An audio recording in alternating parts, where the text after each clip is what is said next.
志而至，不假势利而自急，不用勉强而自动。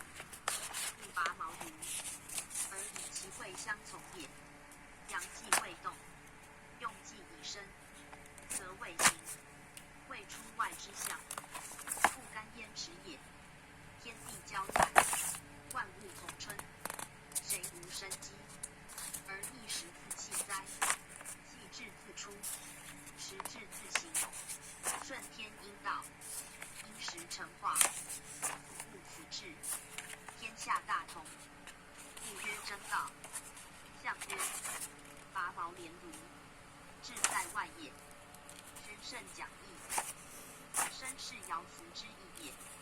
道在内，而用力推诸物，气发于中，而得利见于外。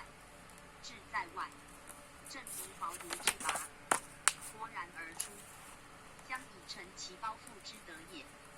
不独成己意也，并连累而及焉。以其会者成物也，内藏其用，外显其人。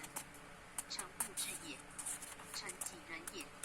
内外俱至，天性之所见也。志用在外，而藏于内；人体在中，而显于物。内外相成，阴阳相息，子太之本相。天地下上之为义也。意义之妙用，历来圣往之宗旨也。必如是而后泰，而后全其身，成其道，达其德。必如是而后天下之安。这个声音在念《易经》正式，《初九易经》八卦64卦的《易经》，《易经》正式证明了正解释的是，可以搜寻善书图书馆，搜寻善书图书馆，站内可以搜寻有那个绘图、绘本啊，彩绘艺术村那个绘画那